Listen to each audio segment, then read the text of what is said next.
take a break, put your feet up, or go to work. Shit. And I mean, go to work, not 9 to 5, go to work, but basically keep doing what you're doing, right? Keep doing what you're doing. Cause I mean, the type of men and fathers that y'all are, yeah, I can certainly see you spending time with your family, obviously, yes. But I also recognize and realize that a part of your support and love and admiration for your family, it also contributes to your business, right? So you may be doing business, you may be building whatever, like Rhonda said. Hope you have an amazing Father's Day and hope that you feel that same energy throughout the year. Welcome to the We Got Problems podcast with co-hosts Curtis G. Martin, Rhonda L. Brown, and Caliph Johnson Sr., the one and only podcast where solutions get discussed to our community's everyday troubles. Each week, you will hear mind-blowing conversations and actionable tips and strategies that you can implement in your daily life to become more effective. We got problems and we got solutions. All right, you guys, welcome to the show. This is We Got Problems, the podcast. I'm Curtis G. Martin. I'm here with my co-host, Rhonda L. Brown. Hey, everybody. My other co-host, Caliph Johnson Sr. Peace out. How y'all doing? And Lashika Phillips. Hey. Hey, so we wanted to come on today and talk to you guys and say Happy Father's Day. Happy Father's Day to y'all. Curtis and Caliph and everybody that's listening or watching. Oh, thank you. Much appreciated. I guess so. The first question up, you guys, is let's start with you, Lashika. What's the memory of your father? Man, you would choose me first. So look, it's crazy. I think for me, one of my favorite memories is my dad named me. Okay, and y'all see my name, Lashika, and he told this was pre-Google, obviously, and so he told me because I would get teased with my name, whether it was the children or teachers would always make fun of my name, and so I asked him. I said, "Daddy, why you name me Lashika?" And he said, "Baby girl, I had a niece. Her name was Lakeisha, and like that's the true story." He told me my name meant unique in Latin. Fast forward to high school, obviously, I'm going to take Latin class. Hello, duh, right? First day, teacher says, "Hey, introductions." I'm like, "Of course, I'll go first." My name is Lashika. I'm so happy to be here because my name means unique in Latin. Well, the teacher's like falling out laughing. She's like, honey, your name is unique in any language, but it doesn't mean anything in Latin. And I was like, what? So I called my dad. I was like, Daddy, you told me my name means unique in Latin. He said, "Oh, baby girl, that teacher didn't know what she was talking about." It wasn't until after he passed away, made his transition, my mom gave me the story about how he did that with his niece's name. So that's one of my favorite memories. And I think mainly because now as an adult, I've learned so many meanings. And one of my favorite that I've learned is that my name, Shika, means to laugh in Swahili. So that's got to be one of my favorite memories. Hilarious. What about you, Trash? Oh man, for me, one of my favorite memories of my dad is he was real family oriented, and he being a part of having his family with him at all time was like a real big thing for him. And I'll never forget. I grew up in the 80s, so drugs hit all of us or whatever, and it hit our family kind of hard at an early age. And my dad, he was always there on time. And at the time, my family, my siblings, my mom, we were staying in a motel, and it was just a lot of crazy stuff going on 107th and Compton Avenue at that time. And my dad got the call to come get us. And when he got there right on time because, like, I think about 10 or 15 minutes later, a social worker was coming to get us. So my dad came and got us and picked us up, and we stayed with him for a while. My mom was getting herself straight, and it was just a tough time, but my dad was always there for us. He was always just the rock in our family, and he loved that. He loved being the rock in our family. You could never tell like it was a sad day for him or anything because he took it on with such grace. And when I say was just the coolest dude on the planet, like I remember my mom was the disciplinary in our house. So my mom, she was the one, if you got a whooping, you had to go see mom's about it. She kept the extension cord under her pillow, you know what I mean? A shoe to throw at you, whatever it took to get you right. My mama did it, you know what I mean? But my dad, he just wasn't about that. So I remember one time she instructed him to take me in the bedroom and give me a whooping, right?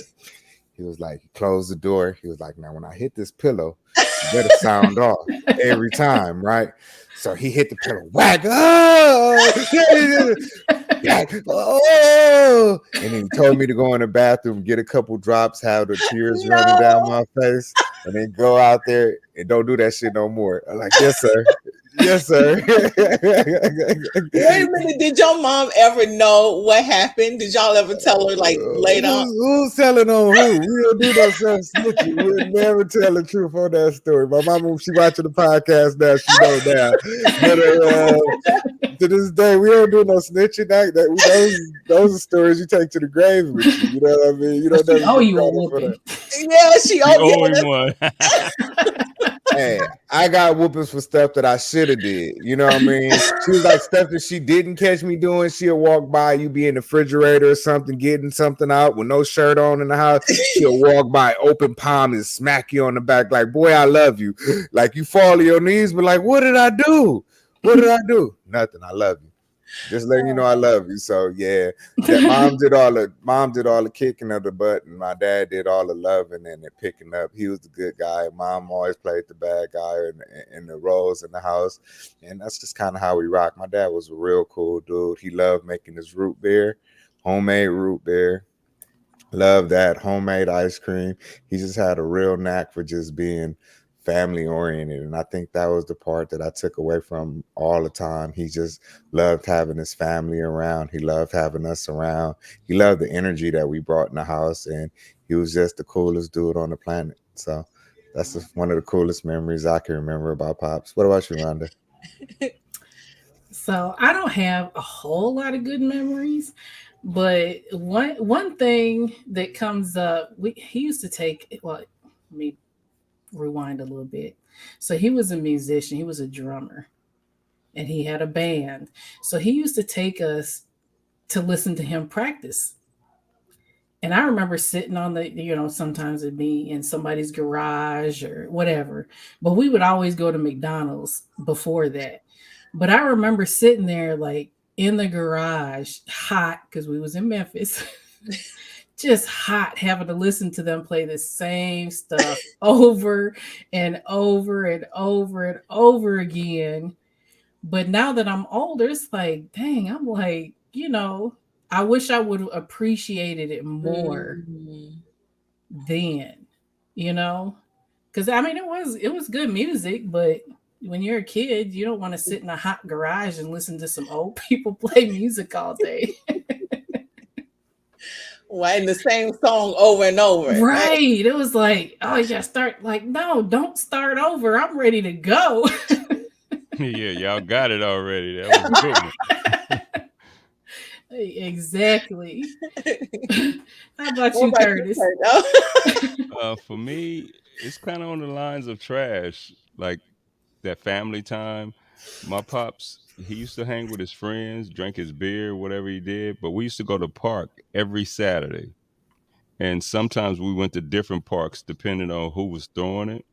So we would go out to Pomona because one of their friends stayed in Pomona, and just family always together. I think that's something missing in our community. So I really appreciate that, and that's what I miss the most.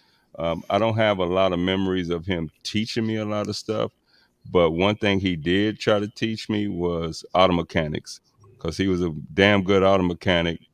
And I remember him telling me, son, all you have to do is learn how to rebuild transmissions, and we'll be filthy rich, because I could do anything else with a car. And Mhm. so that memory stuck with me. Like my family had broke up, but that memory was there. Got to high school. Okay, they got auto mechanics. Let's go. Let's do this. Got in auto mechanics. Barely made it through the beginners class, but I made it. So the teacher told a couple of us, "Don't sign up for my advanced class." And I'm like, "Shit, you crazy? I'm signing up. I gotta rebuild transmissions. You crazy?"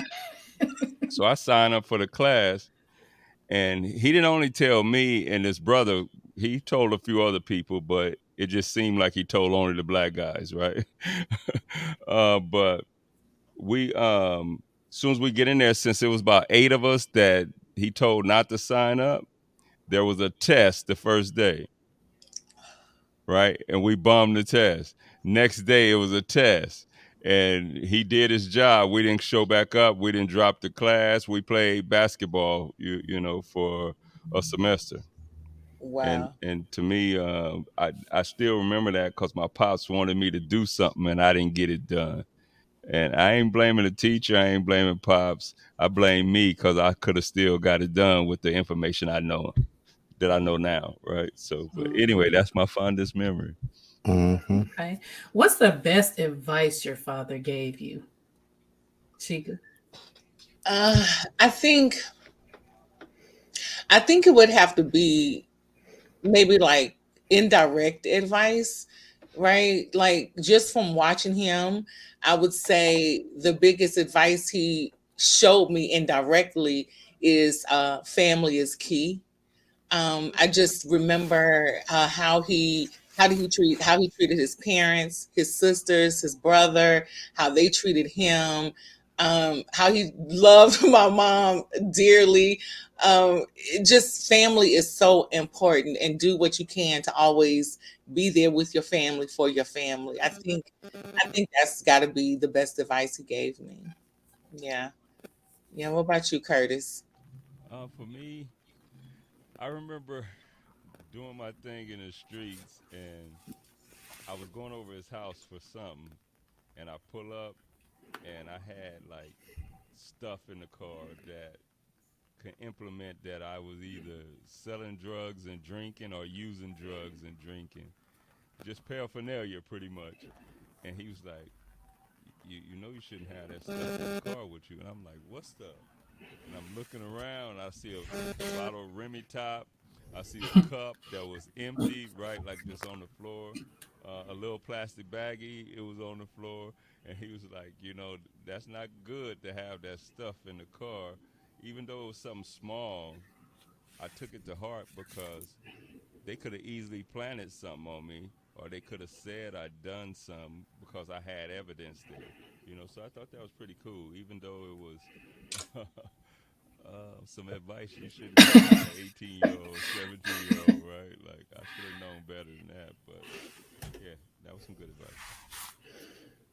How about you, Rhonda? I would say mine would have to be indirect as well, just from watching. Um, and I had to watch and see what I didn't want. I think that was, it wasn't direct advice, but you know, it showed me what I didn't want my future to look like. Wow. How about you, Trash? My dad, he was a military man. So when it came down to it, I always remember the reveille, rise and shine, rise and shine. He was an early riser. And whenever we woke up, he always made sure we had breakfast done. So be it a bowl of oatmeal, be it some grilled cheese, be it some pancakes, because he loved making his pancakes. Whatever he made that morning was the best thing you can ever have for the rest of the day. And his rule was take all you want, but eat all you take. So he'd make plenty of food, but he didn't expect you to waste anything. And he was real keen on that. He was like, yo, I don't mind y'all taking any food y'all want. Just make sure you eat it. Don't waste. Waste not, want not. And that was one of those key things he always drove home. If you're not wasteful, then you'll always have plenty of it, no matter what it is. You just don't be wasteful. So I really always take that to heart. Even now, like I really don't like wasting things. I don't like it can kind of lead a bit into pack radish hoarder kind of stuff, because if it's still good, you just don't get rid of it. That's always been my take on things. But as I got married, and the wife, she goes through spring clean and clothes, we donate them now. The donation was passing down in my house. That was the donation. You know what I mean? Big brother can't fit it no more. Pass it down to little brother. I got those. You know what I mean? Sister can't fit them. Pass them to the other sister.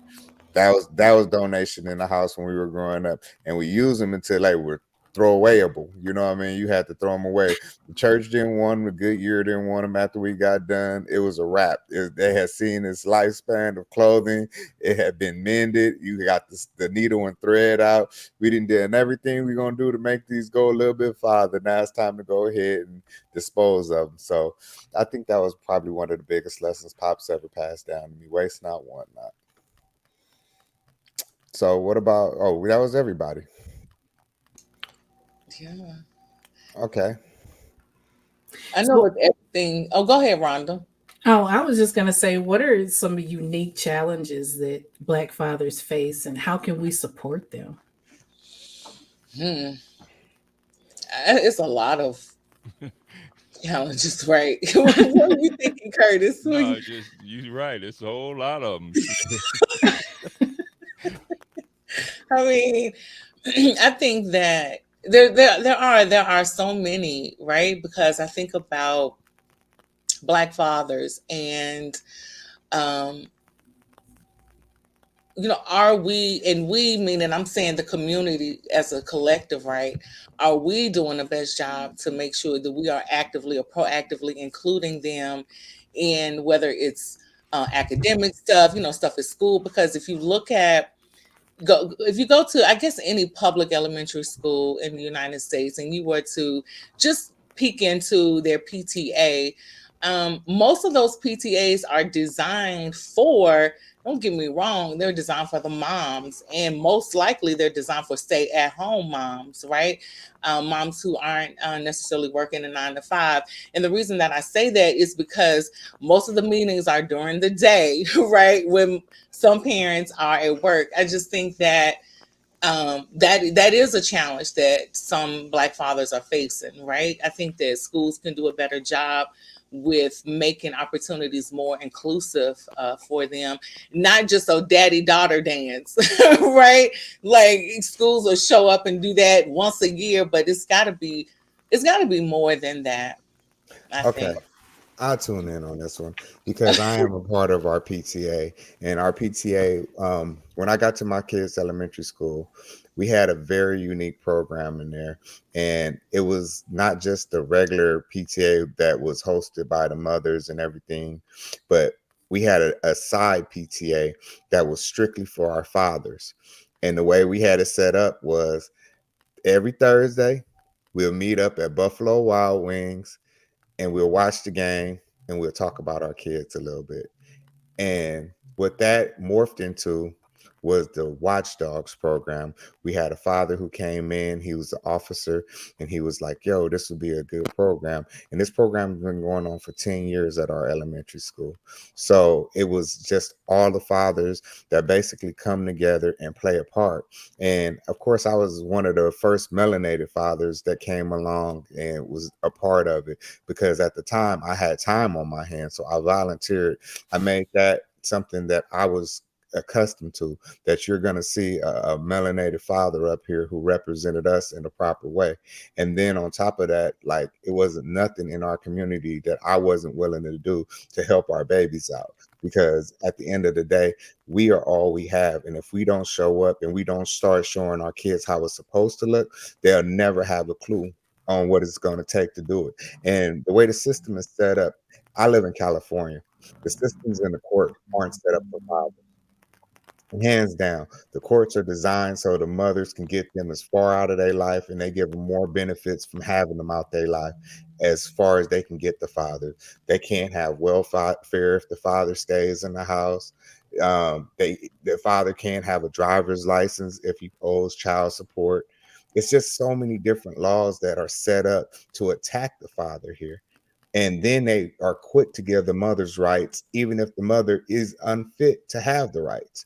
And they never would give a father a chance to even look at it, because the way the courts are designed, they're designed to attack the fathers. So it's a lot of things in our system that's set up to keep the families apart. And the moment that you get the courts in y'all business, it's downhill from there. So I believe personally, if you decide to create a child with a person, make sure you're making the right decision on who you want to make that child with, and make sure it's a person that you want to raise that child with, because it's more than that. It's more than just having a child. Raising a child correctly takes two individuals sacrificing everything they have to make sure that that child is nurtured properly and brought up in a loving environment. Even if you two never date again, if you never go out again, if you're never romantically involved again, that life deserves both of those people in it. And as a coach, dealing with multi situations where mom's moved on or the father's moved on, but that life doesn't care about anything that y'all got going on in y'all personal life. All that baby want is his father. And it could be a good father, bad father. That child still is connected to that person unless something tragic's happened. If that dude hasn't done anything tragically bad that's detrimental to that child gonna want his father. I don't care who you moved on and you feel and maybe have another child with, or whatever your situation is as a woman, that child is biologically connected to that person regardless. I just don't. It just saddens me when a mother tries to put a bad taste or bad mouth the father because she's bitter. And don't get me wrong, it's some dudes doing some crash dummy stuff out here that is honestly unbecoming of a father. And I say, as a man, be a man regardless what the situation is with your child. Be there for your child the best way you know how, and provide the love that that child needs. And it don't have nothing to do with being with the mama no more, because if the mama moved on, you got to respect her choice. And I respect anybody's choice, but in front of that child, two people should be very respectful of each other and raise that child correctly. And I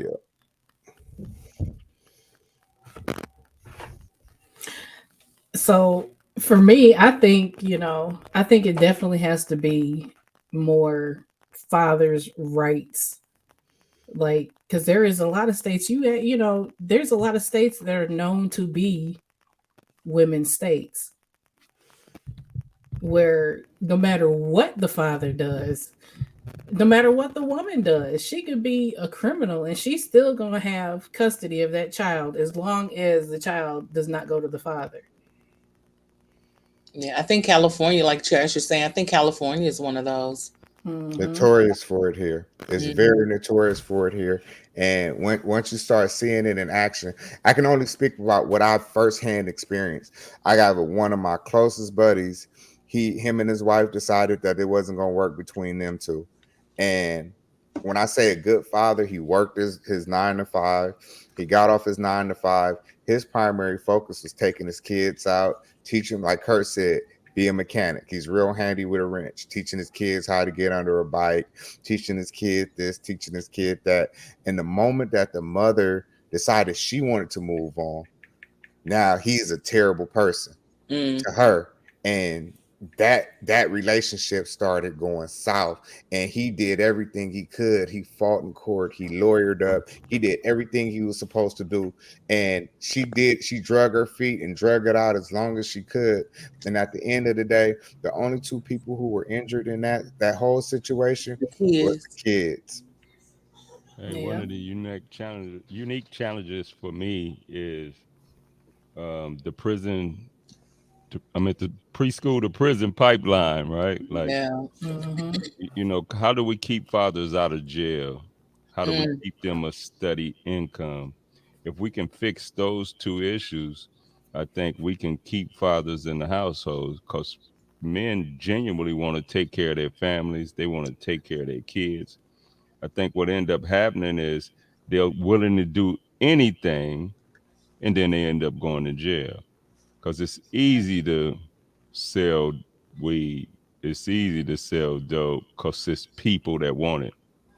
Hmm. It's easy to get talked in if you living that thug life or around it. Hey, I know an easy way to make some money. All you have to do is drive, right? So you get caught up in something trying to make some money to feed your family. But if we Mm, can teach trades, if we Mm-hmm. can teach opportunities once you have a trade, right? It's almost like Shark Tank. A guy go learn a trade, come back to the community.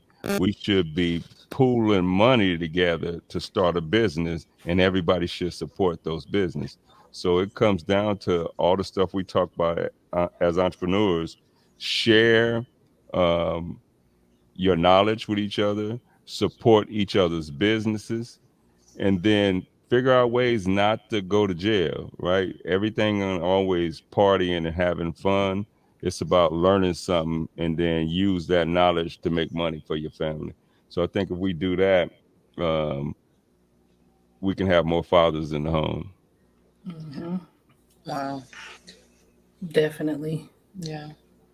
Great point. Especially you bring up a point that makes me think about reentry programs, right? For the fathers that unfortunately have made some decisions that have landed them in incarcerated, and so now they're coming home, and so having programs and opportunities to help them stay on the up and up, with successful business, and like you said, Curtis, trade. I think we need that. We definitely need to see more reentry programs. Glad you mentioned that. So, how does the celebration of Father's Day contribute to the healing and strengthening of family bonds in the Black community? well, honestly, for me, it gives a light on fathers. I put a post up the other day, and it was just saying that Father's Day is one of the least celebrated holidays out of everything that us as a community celebrates. I think they say the 25th of December is first, and following that is Mother's Day.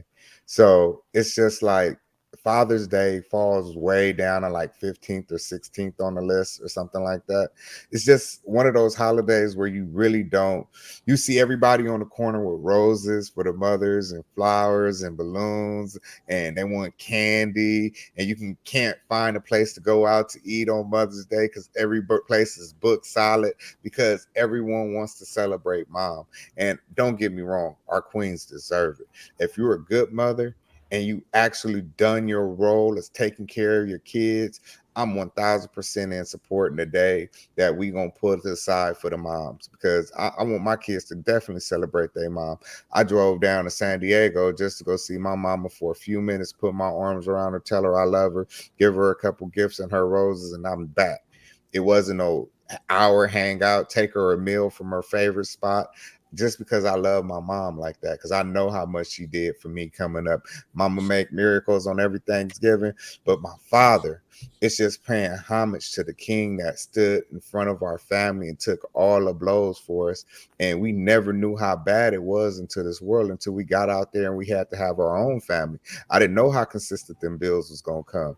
I didn't Mm. know how consistent it was to keep them lights on day in and day out, and you forgot to turn the light out and they complaining about it, or you know what I mean, just the little stuff that you did. Boy, cut that fire off. You sitting there with the fire on, you just left it on, and you over there doing something totally different. Like, hold on, go cut that off, because you don't know what it costs to keep that gas bill down. You know what I mean? And actually keep that hot water boiling so you can go take a bath at night. You don't understand some of the loops and hurdles that my father went through to make it happen. And like I said, if a father is doing his role and he's playing his part like he's supposed to, then let's take some time out and honor the kings. I know some phenomenal fathers, and I have a track club. And with my club, I always remind people, like, I'm not the biggest club out there, but hands down, you'll be hard pressed to find better families on a circuit than my families. I mean, we have fathers that volunteer left and right. There are men that stand up in front of their families and make sure their kids have everything they want and anything they need. And it's an honor to work with, just be around good fathers in my community. And my boys, every one of my boys who have a kid, they don't do none of that. Oh, I don't do that. I ain't with her, so I ain't really dealing with the kid. I don't have no homeboys like that. All my homeboys that I know that have kids, they're good fathers to those kids. And I expect everybody around me. Kurt, I honor that king because guess what? Every time that man doing something, it's in honor of his kid. This podcast comes second to his family. He ain't finna put this podcast in front of the time he spend with his kids. And he's always going to be on that note. And I respect that highly. Lashika and Rhonda, those are some phenomenal mamas. They done did everything to make sure their kids done got to adulthood, and they have done they have worn their crowns and they put it in. So just the people you keep around you, just make sure the way they parent is what you want to see in your community. And that's what I pride myself on. What I want to see in my community is the father that I want to be. Well, all I want to say is happy Father's Day to you two and everybody else. And I hope you have a wonderful day and get to relax. Yes. Take a break, put your feet up, or go to work. Shit. And I mean, go to work, not 9 to 5, go to work, but basically keep doing what you're doing, right? Keep doing what you're doing. Because, I mean, the type of men and fathers that y'all are, yeah, I can certainly see you spending time with your family, obviously, yes. But I also recognize and realize that a part of your support and love and admiration for your family, it also contributes to your business, right? So you may be doing business, you may be building whatever, like Rhonda said. Hope you have an amazing Father's Day and hope that you feel that same energy throughout the year, really, that it's not just one day, but you begin to see, every day, if you can, want you to experience that same energy. So yeah, happy Father's Day. Happy Father's Day. Hey, that was beautiful, Lashika, because I was going to say, to heal our community, it got to be more than one day. You know, Mm-hmm. for the fathers that's no longer together with their family, it's good to see them honored on that day. But Yeah, know that every day is Father's Day, every day is Mother's Day. It's family time, it right? Yep. is. We all deserve the praise for raising our kids up so they don't fall into the traps of this system. And you guys know we got problems, but we also have solutions. Yes, we do. And we out. Peace.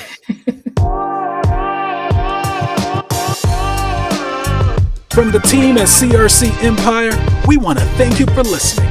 To stay connected with us, like, share, and subscribe to the We Got Problems podcast.